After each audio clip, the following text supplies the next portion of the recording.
তারপরও বিশ্বনবী সাল্লাল্লাহু আলাইহি সাল্লাম মেরাজ থেকে যখন জমিনে ফিরলেন, জমিনে ফিরে এসে বলছে, ও মদিনার মা বোনেরা, তোমরা বেশি বেশি দান করো, আমি জাহান্নামে তোমাদেরকে বেশি দেখলাম।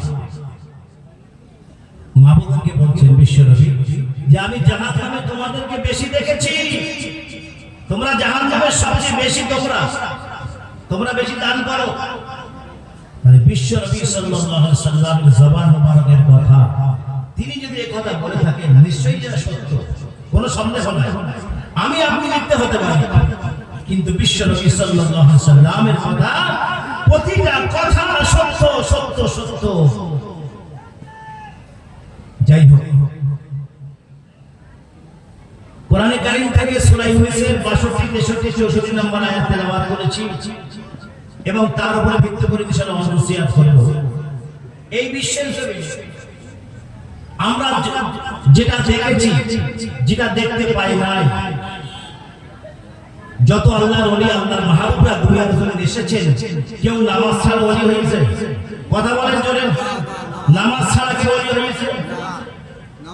ওলি হতে গেলে নামাজ বাধ্যতামূলক,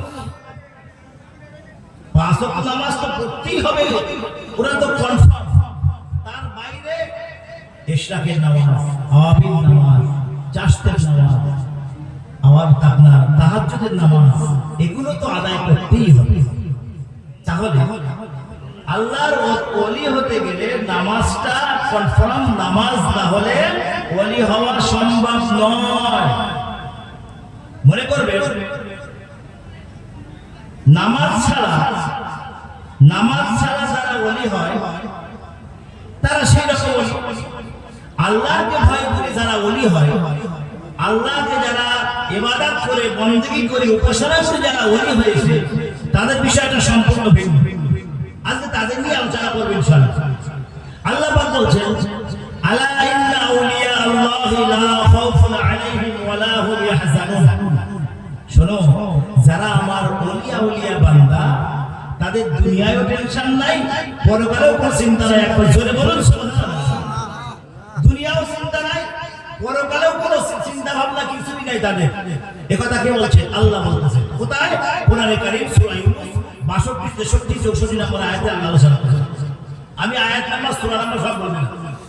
তো যাই হোক, এখন আল্লাহর অসংখ্য ওলিয়া বান্দা যাদেরকে আমরা দেখতে পাই নাই, ইতিহাস পড়েছি না, জানা যায় যে তারা কত আল্লাহর মাহবুব ছিলেন, কত আল্লাহর মাহবুব বান্দা ছিলেন, কত বড় আল্লাহওয়ালা ছিলেন, কত বড় মুমিন ছিলেন। এখন যদি আপনারা বলেন যে আল্লাহর ওলি কাদের বলা হয়, আল্লাহর ওলি কারা, সেটাও আমার দয়ার নবী, মায়ার নবী আমার জানিয়ে দিলেন। আল্লাহর ওলি বান্দা কারা? বিশ্বনবী সাল্লাল্লাহু আলাইহি ওয়াসাল্লাম ওয়াজ করছেন, তখন তো মাইক ছিল, এই বসে সাহাবারা ঘিরে আছেন, বিশ্বনবী বসে আছেন, নবীজি আমার ওয়াজ করছেন। ও আমার বাবাজিরা, দয়ার নবী, মায়ার নবী আমার, সোনার নবী আমার ওয়াজ করেন। বাবা ও সাহাবীরা, তোমরা কি আল্লাহর ওলিদেরকে চেনো নাকি? আল্লাহর মাহবুব বান্দাদের চেনো নাকি? সাহাবীরা বলে, ইয়া রাসূলুল্লাহ, ইয়া হাবিবাল্লাহ, হুজুর, আমরা জানি না, আল্লাহর নবী বেশি জানেন। বিশ্ব নবী জানিয়ে দিলেন, সাহাবীরা, আল্লাহর ওলি বান্দাদের তোমরা জানো নাকি, চেনো নাকি? বিশ্ব নবী জানিয়ে দিলেন, ও সাহাবীরা, যারা ঈমান আনলো আগে, ঈমান আনার পরে যারা পরেজগারি অবলম্বন করেছে, ঈমান আগে আনো, তারপরে পরেজগারি অবলম্বন করো, এই কাজটা যদি তুমি করতে পারো, বিশ্ব নবী জানিয়ে দিলেন, সাহাবীরা, ওই বান্দা হচ্ছে আল্লাহর ওলি বান্দা। ও আমার বাবাজিরা, তারা হচ্ছে আল্লাহর ওলি বান্দা।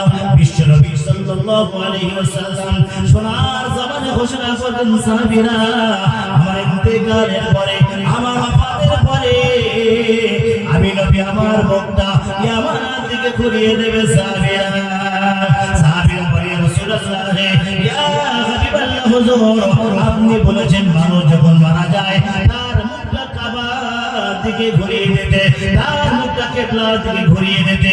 ইয়া রাসূলুল্লাহ, ইয়া হাবিবাল্লাহ, হুজুর, আপনি কেন অমন কথা বলেন? আপনার মুখ ইয়ামানের দিকে ঘুরিয়ে দিতে।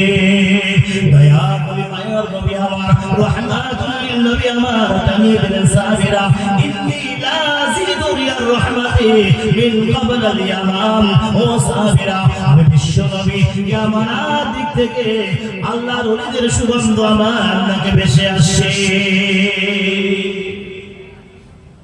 বিশ্ব নবী আমার বলেছেন সাবিরা ইয়ামানার দিক থেকে আল্লাহর ওলিদের সুগন্ধ আমার নাকে ভেসে আসে সেজন্য তোমরা আমার মুখটা ইয়ামানার দিকে ঘুরিয়ে দিও এখন বিশ্ব নবী কাদের গন্ধ পেলেন আল্লাহর ওলিদের গন্ধ পেলেন আল্লাহর মাহবুবদের গন্ধ পেলেন সেজন্য বিশ্ব নবী আমার সাহাবীরা আমার মুখটা ইয়ামানার দিকে ঘুরিয়ে দিও ও আমার বাবাজিরা আল্লাহর নবী আল্লাহর হাবিব বসে আছেন বাবা সাহাবীরা বসে আছেন ইয়া রাসূলুল্লাহ ইয়া হাবিবাল্লাহ হুজুর ইয়ামানার দিকে আপনি কি গন্ধ পেয়েছেন ইয়ামানার দিক থেকে কিসের গন্ধ আপনি পেয়েছেন বিশ্ব নবী আমার জানিয়ে দিলেন সাহাবীরা ইয়ামানার দিক থেকে আল্লাহর ওলিদের সুগন্ধ আমার নাকে ভেসে আসে ও সাহাবীরা আমার ইন্তেকালের পরে আমার ওফাতের পরে আমার মুখটা ইয়ামানার দিকে ঘুরিয়ে দেবে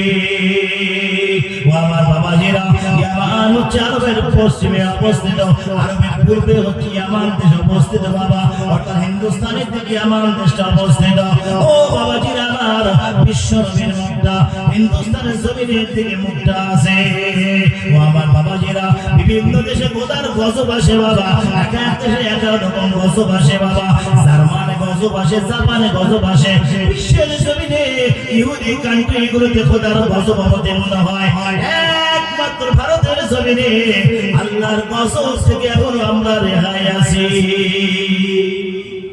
কারণ আমার দয়ার নবীর মুখটা এই দিকে ঘোরানো আছে একবার জোরে বলবেন না সুবহানাল্লাহ আল্লাহর ওলি ছিলেন বাইজিদ বাস্তামি রাহমাতুল্লাহ আলাইহি মস্ত বড় আল্লাহর ওলি 12 বছর ইবাদত করেছে 12 বছর আল্লাহর ইবাদত করেছে 12 বছর ইবাদত করার পরে একদিন একটা গাছের নিচে বসে মনে মনে করতেছে আল্লাহ আমি যে 12 বছর তোমার ইবাদত করলাম আমার ইবাদত কি তুমি কবুল করেছো আল্লাহ আমার ইবাদত কি তোমার দরবারে মকবুল হয়েছে মনে মনে ভাবছে বসে হঠাৎ একটা পাখিটি পায়খানা করে দিয়েছে সোজা 22 দিন মুখে এসে গেছে পাখি পায়খানা করে দিয়েছে 22 দিন মুখে এসে গেছে মুসি নিয়ে পাখি দিয়ে গরম নজরে দেখলো পাখিটা মরে পড়ে আছে বাইজিদ বস্তাবের সামনে একবার জোরে বলবেন না সুবহানাল্লাহ বাইজিদ বস্তাবের সামনে পাখিটা পড়ে গেছে গরম নজরে তাকিয়েছে জালালি ফয়েজ বলে একটা ফয়েজ আছে ফয়েজের জালালি এই জালালি ফয়েজের লোকরা এই নামে হয় যেদিকে তাকাবে সব পুরি ঝলসে যাচ্ছে এখন বাইজিদ বস্তাবি মনে করতেছে হয়তো আমার ইবাদতে একটু কাজ হয়েছে পাখি মরবে কেন বাইজিদ বস্তাবি মনে মনে ভাবছে যে আমার ইবাদতে মনে হয় কাজ হয়েছে নাইলে পাখি পড়বে পাখি মুড়ি মুড়ি যাবে যাই হোক বাইজিদ বস্তাবি পিছনে সফরে যাচ্ছে যেতে যেতে এমন একটা জায়গায় গিয়ে পৌঁছালেন বাইজিদ বস্তামি রাহমাতুল্লাহ আলাইহি সেই জায়গায় আসরের ওয়াক্ত হয়ে গেছে আসরের নামাজ পড় আশেপাশে লোকজন নেই পানি গলি পাচ্ছে না তো একজন মহিলা কুয়া থেকে পানি তোলে আর উঠোনে ঢেলে দেয় কুয়ার পানি তোলে উঠোনে ঢেলে দেয় বাইজিদ বস্তামি একটা পর্দা করা আছে তার বাড়িতে একটা পর্দা করা আছে পর্দার উপরে বাইজিদ এপারে মহিলা বলছে মাজান আমার এক লোটা পানি দেবেন আমি ওযু করব যে কবার পানি চাই সেই কবারতে পানি ঢেলে উঠোনে দিয়ে দেয় কুয়া থেকে তোলে উঠোনে ঢেলে দেয় বলে আশ্চর্য পাবে বাইজিদ বস্তামি মনে করতেছে যে আমি পানি চাচ্ছি ওযু করব উনি পানি উঠোনে ঢেলে দিচ্ছে কারণটা যাই হোক কারণ পরে এখন অনেকক্ষণ যাওয়ার পরে বাইজিদ বস্তামি সালাম দিয়েছেন